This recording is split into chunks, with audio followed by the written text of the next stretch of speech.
Now, Ben has a 2018 target of 2650 for the S&P 500. That's roughly 2.5% above where the S&P is today. Ben, 2.5% in all of 2018. It almost seems not worth bothering. It's a gutsy call, isn't it? No.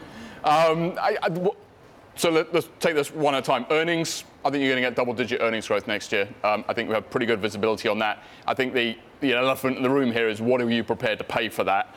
Global valuations, US valuations, 25% above historical levels at a time when monetary policy globally is becoming less accommodative. Historically, that's brought valuation multiples down nearly 10 percentage points a year. We clearly didn't see that this year. That's where you've made the 20% that you've made so far. But I do think you need to write some of that valuation compression in for next year.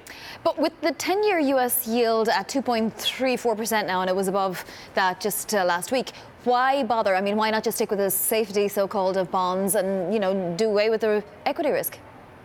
So I think that's a good question. I think on the multi-asset case is clearly more complicated. I do think within that 2.5% overall number, there's clearly some sectors and some regions that we like a lot more, than others. We have double-digit returns from, emerging markets, for example. Ben, talk about tax reform, impact on and companies that have moved or not moved ahead of potential tax reform. Who's positioned and where? So I think tax reform is definitely one reason why we'd be overweight US equities here. We like US equities in general. I think the icing on the cake could be tax reform. So that 10% earnings growth number I talked about, that could end up being 16 or 17% if you get tax reform next year. So if you like that sort of upside optionality to that, to our overweight US view right now.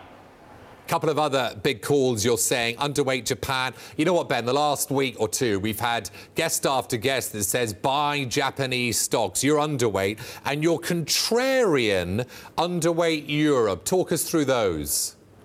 So Japan is quite simple in our mind. You have this double headwind of a yen, which we think is going to incrementally strengthen here, and that's going to put some pressure on very high Japanese earnings expectations. And we have one of the biggest GDP slowdowns globally coming out of Japan next year. GDP growth essentially halving down to 0.7%, which is sort of trend growth. That combination, I think, is going to be a big headwind, especially as you point out that sentiment to Japan has got quite bullish recently, and I think that's a mistake. Europe, very similarly, I think, is an earnings disappointment story. You're going to get maybe 9% earnings growth out of Europe this year. I think given the macro recovery, given how depressed earnings are, I think that's massively disappointing. And next year, I think earnings growth is going to be even lower. So I think that disappointment just builds from here.